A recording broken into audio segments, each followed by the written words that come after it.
అందరికీ నమస్కారం. నేను మీ గంటి ఉష. నా మిత్రులకి, శ్రేయోభిలాషులకి, సబ్స్క్రైబర్స్కి, నా వీడియోస్ చూస్తూ మంచి మంచి కామెంట్స్ చేస్తున్నటువంటి నా అభిమానులందరికీ కూడా కృతజ్ఞతలు, శుభాభినందనలు. మనం రామాయణం చెప్పుకుంటున్నాం. నిన్ననే ఉగాది జరిగింది. వసంత నవరాత్రులు ప్రారంభమయ్యాయి. అంచేత రామకథ ఎప్పుడు చెప్పుకున్నా కూడా అది సకలైశ్వర్యాలని ఇస్తుంది, కష్టాలని నివారిస్తుంది, అలాగే అపమృత్యు భయాన్ని కూడా తొలగిస్తుంది. అటువంటిది వసంత నవరాత్రులలో శ్రీరామనవమి ముందుగా చెప్పుకోవడం మరింత విశేషం కదా. అంటే ఎవరికి తోచినంత వాళ్ళు ఎవరి శక్త్యానుసారం రాముని తలుచుకోవడమేనండి, అంతే. అయితే రామ సుగ్రీవ మైత్రి వరకు మనం చెప్పుకున్నాం గత వీడియోలో. రామ సుగ్రీవ మైత్రి జరిగింది అని అనగానే కూడా ముగ్గురికి ఎడమకన్ను అదిరింది అన్నాం. ఒకరు సీత, 2 వాలి, 3 రావణుడు. సరే, అయిన తర్వాత ఇందులో ఈ స్నేహంలో వీళ్ళకున్న ఒప్పందం ఏమిటి అని అంటే, వాలిని నిగ్రహించి వాలి దగ్గర ఉండిపోయినటువంటి తన భార్య రుమని తనకి తెచ్చి సుగ్రీవుడికి అప్పచెప్పడం, అంతేకాకుండా తిరిగి అతనికి రాజ్యాభిషేకం కూడా చేస్తాడు. ఆ కిష్కిందకి రాజుగా కూడా సుగ్రీవుణ్ణే చేస్తారు. అదేంటండి అలాగా అంటే, రాజు ఎప్పుడు ధర్మపరుడై ఉంటేనే ప్రజలు ధర్మంగా నడుచుకుంటారు. రాముడు ధర్మాన్నే అనుసరిస్తాడు, ధర్మాన్ని సంరక్షిస్తాడు, అలాగే ధర్మం అనుసరించే వాళ్ళని కాపాడుతూ ఉంటాడు. అలాగే వాళ్ళ చేత ధర్మం నడిపించేటట్టు వాళ్ళకి పనులు కూడా చెప్తూ ఉంటాడు. అంటే తన ధర్మాన్ని తను నిర్వర్తించడమే కాకుండా తన వారిని కూడా ధర్మ పథంలోనే నడిపిస్తాడు రామచంద్రమూర్తి. అయితే సరే, అంతవరకు స్నేహం అయింది. అంతవరకే పెద్దగా రాముడి పట్ల ఇంకా అంత ఇది లేదు. రాముడికి వాలి గురించిన బలాబలాలు చెప్పడం మొదలుపెట్టాడు సుగ్రీవుడు. ఎందుకని? సుగ్రీవుడు వాలి తాలూకు బలాన్ని చూసి ఉన్నాడు.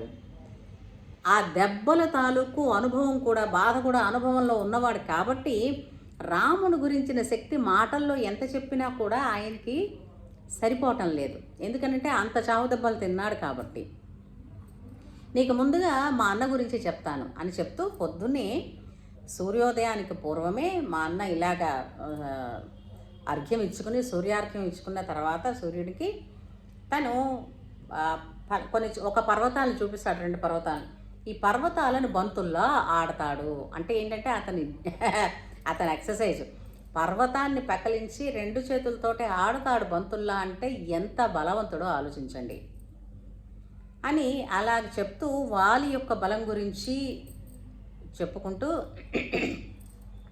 ఏమంటారు, దుందుభి అనేటటువంటి ఒక రాక్షసుడు ఒకప్పుడు చాలా బలవంతుడు. అతను ఏంటన్నాడంటే, నేను ఇదిగో చంపేస్తాను వాలిని అని చెప్పి వాలి ఇంటి ముందు కొన్ని కారుకోతలు కూసాడు. నువ్వు రారా, బయటికి రారా, నీవేదో అనుకుంటున్నావు. ఈ దుందుభికి ఉన్నది ఏంటంటే ఒంటి తాలూకు తీట తీర్చుకోవడమే, అంతే. ఈరోజు ఎవరితో దెబ్బలాడైనా అన్నదే కావాలి. అయితే వాలి దగ్గరికి వచ్చేసరికల్లా లోపల ఉన్నవాడు వాలి ఒక్కసారిగా ఏమిటి ఇంత అల్లరి చేస్తున్నాడు అనుకుని బయటకు వచ్చి ఒక్కమారు ఇలా ఎత్తుకొని విసిరి అవతల కొట్టాడు. వాడు గిరగిరా తిప్పినప్పుడే అతను చచ్చిపోయాడు. 1 యోజన దూరం, ఇంత దుందువిని 1 యోజన దూరం వెళ్ళేటట్టు విసిరి కొట్టాడు. అంటే ఆ యోజన దూరంలో చచ్చిపోయి పడిపోయాడు. ఇంత అల్లరి, ఇంత గోల, ఇంత చేస్తాను అంత చేస్తాను, అంత ఒక్క క్షణంలో పోయింది. అంటే దుందుభుని చంపాడు అని చెప్పాడు రాముడికి. చెప్తే అయితే ఇప్పుడు వాలిని నేను ఎదుర్కొనగలనని నీకేమిటి కావాలి రుజువు అని అడిగాడు. అంటే ఇదిగో దుందుభి శరీరం ఉంది, దీన్ని నువ్వు కాలి గోటితో నెట్టు, అప్పుడు నీ బలాన్ని నేను నమ్ముతానన్నాడు. అంటే సరే, రాముడు తన కుడికాలి బొటకన వేలుతోటి ఆ దుందుపి శరీరాన్ని ఎక్కడైతే వాలి విసిరేసినప్పుడు పడి ఉందో అక్కడ ఉన్న శరీరాన్ని కేవలం బొటకన వేలుతోటి, కాలి బొటకన వేలుతోటి ఇట్లా ఇలా అదిలిస్తే అంతే, అది 10 యోజనాల దూరం వెళ్ళి పడింది. పడితే సుగ్రీవుడు ఏమన్నాడు తెలిసిందా? ఎప్పుడు అనగానో చంపాడు మా అన్న, ఎండిపోయింది, అస్థిపంజరాన్ని తంతే అదెంతసేపు గాల్లో దూరంగా లేచిపోవడానికి, ఇది పెద్దది కాదన్నాడు. సరే, తర్వాత 7 తాళ వృక్షాలని ఒకే దెబ్బన కొట్టి చూపించాలన్నాడు. సో 7 తాళ వృక్షాలని ఒకే బాణంతో కొట్టి పాతాళంలోకి వెళ్ళి మళ్ళీ లేచి రాముల వారు అమ్ముల పొదిలోకి వెళ్ళిపోయిందట ఆ బాణం. ఇదంతా కూడా రెప్ప వేసి తీసినంత పాటు లోపల జరిగిపోయింది. అసలు ఎలా జరిగిందన్నది కూడా చూడలేదు పూర్తిగా సుగ్రీవుడు. అది చూసేసరికల్లా రాముడి శక్తి, రాముడి బాణం యొక్క వేగము, తీక్ష్ణత, ఈ రెండు చూసి అప్పుడు భయము, ఎప్పుడైనా సరే భయంతో పాటే గౌరవం, భక్తి అన్నీ వస్తాయి చాలామంది. అందుకని అంతవరకు కూడా రాముడు వస్తే ఆహా అంటే ఆహా అని పెద్దగా నమస్కారాలు గట్రా పెట్టనటువంటి సుగ్రీవుడు ఒక్కసారిగా రాముల వారికి నమస్కారం చేసినప్పుడట సుగ్రీవుల వారి మెడలో ఉన్నటువంటి హారాలన్నీ ముందుకు వేలపడ్డాయి. అంటే అర్థం ఏమిటి? వంగి నమస్కారం చేశాడని. అప్పుడు అతనికి ఒక ఆసనం వేసి కూర్చోబెట్టి, లక్ష్మణుడిని కూడా కూర్చోబెట్టి, సరే అయితే ఎప్పుడు ముహూర్తం అని అడిగి, సరే రేపే వెళతానన్నాడు. సుగ్రీవుడు వెళ్ళి వాలి గుహ ముందు కేక వేశాడు. కేక వేసరికల్లా వాలి అనుకున్నాడు, మొన్ననే తిన్నాడు చావ దెబ్బలు, ఇంకా చాలలేదనుకుంటాను, మళ్ళీ వచ్చాడు అనుకుని బయటకు వచ్చాడు. బయటకు వచ్చి శుభ్రంగా దెబ్బలాడారు, అంటే యుద్ధం చేసుకున్నారు. ఎక్స్పెక్ట్ చేస్తున్నాడు రాముడు వాలి మీద బాణం వేస్తాడు, వాలి చచ్చిపోతాడు అని సుగ్రీవుడు ఎక్స్పెక్ట్ చేస్తూ ఆ యుద్ధం చేస్తున్నాడు. అంతకంతకీ వాలి యొక్క ప్రతాపం ఎక్కువైపోయింది. సుగ్రీవుడు దెబ్బలు తినేస్తున్నాడు, ప్రాణాలు పోతాయన్న భయం వేసింది. రాముడు బాణం వేయలేదు. వెంటనే సుగ్రీవుడు మళ్ళీ పారిపోయి వచ్చి, బాగుంది నిన్ను నమ్ముకుని వెళితే నా కొంప ముంచావు, మరొక్క 4 తన్నులు తినుంటే చచ్చిపోతుంది నేను అక్కడ, నువ్వు అన్నమాట నిలబడలేదు అనేసి అంటాడు. అంటే అప్పుడు రాముల వారు ఒక్క మాట అంటారు, ఇన్ని వాలి గురించి చెప్పావు, నువ్వు వాలి ఒకే పోలికలో ఉంటావన్న ముక్క నాకు ఎందుకు చెప్పలేదు? నేను బాణం వేస్తే మీ అన్నకే తగులుతుందన్న గ్యారంటీ ఏముంది? నీకే తగలచ్చేమో. అప్పుడు మనం అగ్నిహోత్రుడు సాక్షిగా చేసుకున్న స్నేహబంధానికి నేను అన్యాయం చేసిన వాడిని అవుతాను, నేను అధర్మపరుని అవుతాను కదూ. అందుకని ఈసారి నీకు ఒక మెడలో పువ్వుల మాల ఇస్తాను, ఆ పువ్వుల మాల నువ్వు వేసుకుని ఇప్పుడు యుద్ధానికి వెళ్ళు. అప్పుడు మాల మెడలో ఉన్నవాడు సుగ్రీవుడు, లేనివాడే వాలి అని నాకు తడుతుంది అని అదొక గుర్తు, సులువుగా గుర్తుపట్టడానికి అంటాడు. అలాగే అని మరి మళ్ళీ వెంటనే ఆ మర్నాడు మళ్ళీ బయలుదేరి వెళ్ళాడు. మళ్ళీ సుగ్రీవ బొబ్బా అంటారు, వీడొచ్చి అప్పుడప్పుడు ఇలా గోల పెడుతూ ఉంటాడు రా అన్న దానికి సుగ్రీవ బొబ్బా అంటూ ఉంటారు మనకి ఇంట్లో సామాన్యంగా. అలాగా వెళ్ళి మళ్ళా వాలి ఇంటి ముందు సుగ్రీవుడు మళ్ళీ కవ్వించాడు యుద్ధానికి. కవ్వించినప్పుడు తార, వాలి యొక్క భార్య తార వాలితో అంటుంది, నిన్న దెబ్బలు తిని మళ్ళీ ఇవాళే వచ్చాడు అని అంటే నువ్వు అంత వేగం నిర్లక్ష్యంగా ఏదోలే అన్నట్టుగా ఆటల్లాగా యుద్ధానికి వెళ్ళిపోకు. అతనికి ఎవరో సపోర్ట్ ఉన్నారు, ఎవరో సహాయం చేస్తున్నారు. ఆ సహాయం చేస్తున్న వాళ్ళు అయోధ్యానగరం నుంచి వచ్చినటువంటి వారుట, ఇలాగ వనవాసం చేస్తున్న వారుట, వాళ్ళు రామలక్ష్మణులుట, మహా తేజోవంతులుట, మహాబలవంతులుట అని ఆమె వాలికి చెప్పింది. అంటే మీరు అడగచ్చు నన్ను, తారకి ఇవన్నీ తెలిసిన తార తళుక్కుమని మెరిసే ఒక్క చిన్న ఇదే కావచ్చు ఆమె యొక్క పాత్ర, కానీ ఆమె మంత్రుల కన్నా కూడా మంత్రులకే సలహాలు ఇవ్వగలిగినటువంటి తెలివైన ఆవిడకి అన్ని వర్తమానాలు అన్నీ తెలుసుకుంటూ ఉంటుంది. అంచేత సుగ్రీవుడు నిన్ననే వెళ్ళి ఇన్ని దెబ్బలు తిని మళ్ళీ వెంటనే వచ్చాడంటే అతనికి వెనకాతల సపోర్ట్ ఉంది. నువ్వు నిర్లక్ష్యంగా మాత్రం వెళ్ళిపోకు సుమా అని అంటేను, ఎవడి సపోర్ట్ ఉంటే మాత్రం నన్నేం చేస్తాడన్న ధీమాతో వచ్చాడు వాలి. వచ్చి మళ్ళీ వాలి సుగ్రీవులు ఇద్దరూ దెబ్బలాడుకుంటున్నారు. ఈసారి సుగ్రీవుడి మెడలో పువ్వుల మాల ఉంది. ఆ మాలని చూసినందువలన ఈసారి గుర్తులు సులువుగా తెలిసాయి కాబట్టి రాముడు వాలి మీద బాణ ప్రయోగం చేస్తాడు. ఆ ఒక్క బాణానికే వాలి నిహతుడైపోయి నేల మీద పడిపోతాడు. పడిపోయేసరికల్లా రాముడు తన దగ్గరికి వెళతాడు. వెళ్ళినప్పుడు మనం అందరం అనుకుంటాం, ఎందుకు వాలిని చంపాడు? వాలి మహాబలవంతుడు కదా, వాలికి రాముడికి ఉన్నటువంటి పగేమిటి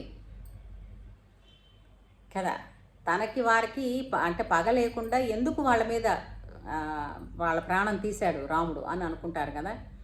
అక్కడ ఒక విధంగా ఆలోచిస్తే వాలి వనచరుడు, అడవిలోని జంతువులన్నింటి మీద రాజుకి అధికారం ఉంటుంది. అవి ధర్మాన్ని తప్పితే వాలి ధర్మాన్ని తప్పాడు కాబట్టి ధర్మం తప్పిన వాడిని శిక్షించడం అన్నది ప్రభువు యొక్క లక్షణం, ధర్మం కాబట్టి ఆ పని చేశాడు. అయితే మనకి ఇంకా బోల్డ్ వస్తాయి ఆలోచనలు. తార పాపం తన భర్తను పోగొట్టుకుంది కదా. ఈ లోపల తారకి ఈ విషయం తెలిసింది. వచ్చి వాలి దగ్గర ఏడుస్తున్నప్పుడు వాల్మీకి మహర్షి రాశారు, ఆమె ఏడుపు చూసి రాముల వారికే కళ్ళంట నీరు కారిందట. అంటే ఒక ఇల్లాలు, నమ్మి వచ్చిన ఇల్లాలు తన భర్తను పోగొట్టుకుంటే ఎంత విలపించిందో ఆ ఏడుపుకి రాముల వారికే కళ్ళు చెమర్చాయట. అయితే అలా ఉండగా కూడా రాముడిని ఎన్నో ప్రశ్నలు వాలే అడిగేశాడు.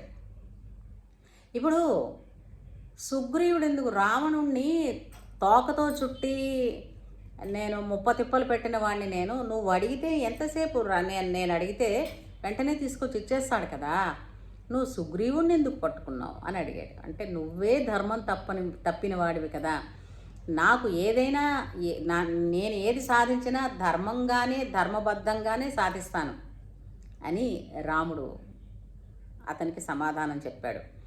అయితే నువ్వు ఇంతటి సకల గుణాభిరాముడు అని తెలియకపోయిందని చెప్పి క్షమించమని అడిగి, అలాగే తన కొడుకు అయినటువంటి అంగదుణ్ణి, వీడికేం తెలియదు, వీడు నా కొడుకు, వీడిని చాలా ప్రేమగా చూసుకొని సుగ్రీవుడికి అప్పచెప్పినప్పుడు సుగ్రీవుడు కూడా ఏడుస్తాడు.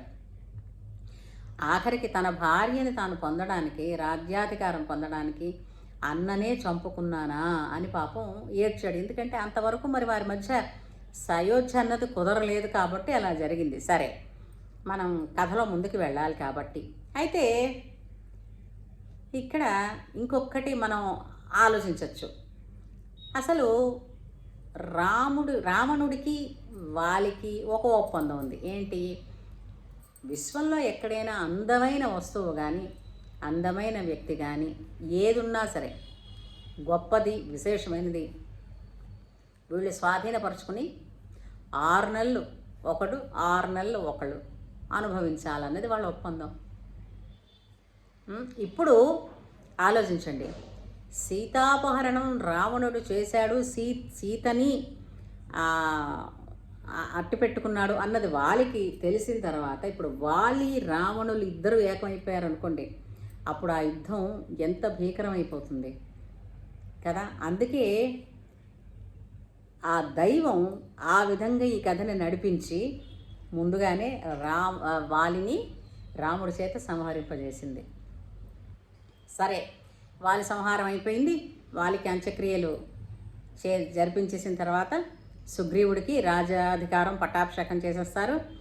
సుగ్రీవుడికి తన భార్య రుమతో పాటుగా వాలి భార్య కూడా ఇతనికి భార్యగానే వచ్చింది. అంటే వాళ్ళల్లో ఒక నియమం ఉంది, ఆమె ఇష్టపడితే, అంటే అన్నగారి భార్య వదినగారు అయినప్పటికీ కూడా అన్న గనక పోతే ఆమెకి ఇష్ట ప్రకారం తిరిగి ఎవరైతే రాజున్నారో మరిదిని తను వరించవచ్చు. కాకపోతే ఇంకా కొన్ని కథలలో, అంటే కొన్ని కథల్లో, అంటే కొన్ని చరిత్రల్లో చూస్తే తెలుస్తుంది, కేవలం రాజ్యం గురించి